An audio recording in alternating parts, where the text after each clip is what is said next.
Hey everybody, this is Bob, KK4DIV, and today we're in the Apalachicola National Forest where we're going to do a little bit of POTA. The park designator here is K4470, and I have got the new Icom IC-705 radio, and we're going to see if we can use it to make a few POTA contacts today.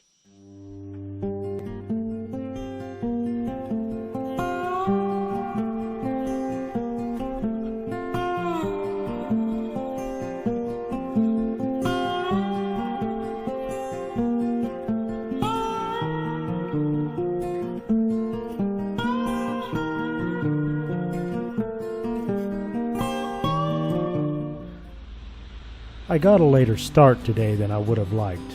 A later start means higher temperatures and higher humidity when I get to my destination. But I wasn't going to let that discourage me. The weather was gorgeous. Blue skies and white puffy clouds filled the sky. The drive from my house to my destination was just over an hour and a half. No issues there, as I enjoy being out on the road and going places and seeing new things. This also gives me time to be with my own thoughts and even listen to a podcast or two. Today, I was able to catch up on a couple of episodes of Handum Thoughts by AD6DM. This is a relatively new podcast, but I've really enjoyed listening to the conversations he has with his guests. Well, before I knew it, I had reached my destination, the Apalachicola National Forest. This is the largest forest in the state of Florida, with miles of forest roads, stands of pine trees, and plenty of room for social distancing. All right, folks, we got everything set up here. We have the Soda Beams band hopper, 20, 30, 40 meters, set up with the telescoping mast. We got the adventure truck set up for our little ham radio adventure here. Got the awning out, and the station consists of for power, we're testing this out today. This is a little foldable solar panel, TP Solar. Yep, TP Solar. And from the solar panel, we're running into the buddipole Power Mini. And I see you got some flicker there, but we're taking about 1 amp, 0.97, 0.96, almost 1 amp of solar, keeping this battery topped off here. The BioNO 4.5 amp hour lithium iron phosphate battery. And there she is, the IC-705. So that's what the station consists of today. And we're here, like I said, Apalachicola National Forest. Everything's set up. And we're going to see what we can do about making some QRP park on the air contacts today. CQ parks on the air. CQ parks on the air. This is Kilo 4 Delta India Victor. Kilo 4 Delta India Victor calling CQ parks on the air from Apalachicola National Forest. Kilo 4470. CQ parks on the air. CQ parks on the air. This is Kilo 4 Delta India Victor. Kilo 4 Delta India Victor calling CQ parks on the air from Apalachicola National Forest. Kilo 4470. Well, folks, I've been calling CQ for probably 30 minutes and I haven't had any luck on 20 meters.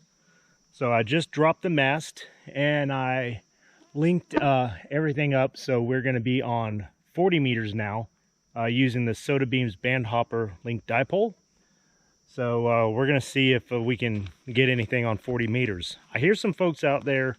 So I know the bands aren't completely dead, but you know, we're still QRP even though this rig is 10 watts.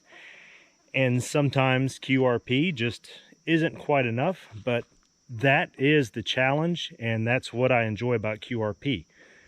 You win some, you lose some. It's like fishing. I always say QRP radio is a lot like fishing. Sometimes you get something, sometimes you don't, but the fun is try it. So we're going to get on 40 meters here and see if we can maybe, hopefully get 10 contacts on 40 meters. Well, I got one here. It was a park to park. Turn this down. Got a park to park with a Whiskey 5 Lima Sierra Tango over there at Kilo 7440. He said it was a brand new park, so that's pretty awesome. I was his first contact, first activation of this park, brand new park, so that's pretty cool. And I did it with the Icom IC-705. First contact I've made with the IC-705. So first contact with my radio, first contact to that park with the brand new park. That's pretty cool. That's pretty cool. All right, so I know the radio works at least. I've got one contact in the book.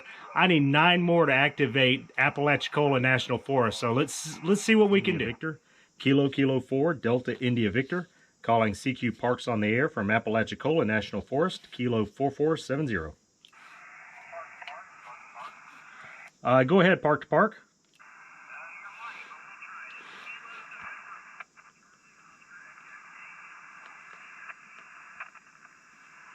KN4 COE, yeah, you're real light on this end too. I'll say you're, about a 3.3 into Apalachicola National Forest Park, Kilo 4470. Back to you.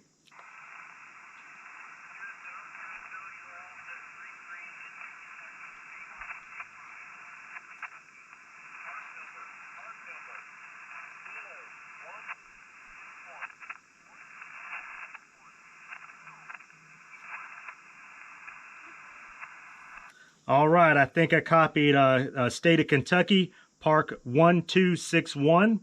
Park 1261, is that correct?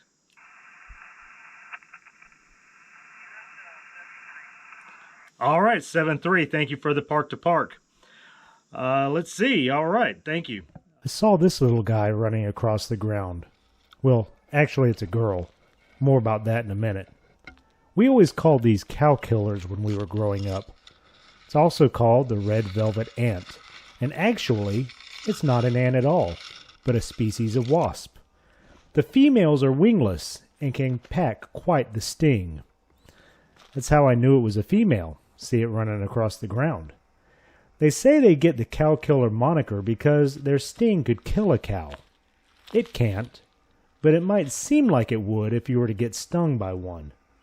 Males, on the other hand, have wings, can fly, but have no stinger. All right, folks. Well, I'm wrapping it up here from the Apalachicola National Forest. Unfortunately, I didn't make my 10 to activate the park, but I did log 5 contacts. The bands just weren't cooperating today. I was on the POTA website. I tried to hunt some of the other POTA stations out there today, and I just wasn't hearing them. I think I got 1 or 2 park to parks, but I could barely hear them. Just wasn't a good day. Wasn't a good day for QRP, but that's the way it is some days. I did find out some things. That little solar setup I have with the battery and the buddipole charge controller worked great. It kept the battery topped off as I was operating, so as long as the panels were in sun, I had plenty of juice coming in to keep the battery topped off. Once it got shaded a little bit and the sun went down below the trees, it was still pulling in enough to get some charge, but not. It wasn't an abundance of power, so I was using more than I was generating. But that's okay. That was a success because I was worried that that panel wasn't going to be enough. But for a little QRP radio like the new Icom IC-705, it seemed to work great. I would like to do some power consumption tests with the IC-705 just to see how much power it draws over time. And that may be something I do maybe in a future video. We'll see how it goes. But anyway, I've got everything packed up here with the truck. I'm going to get in and head back to the house. So I'd like to thank everybody for tagging along today and joining me in my little ham radio adventure. And we will see everybody in a future video. 73 everybody, this is Bob, KK4DIV. Until next time, bye-bye.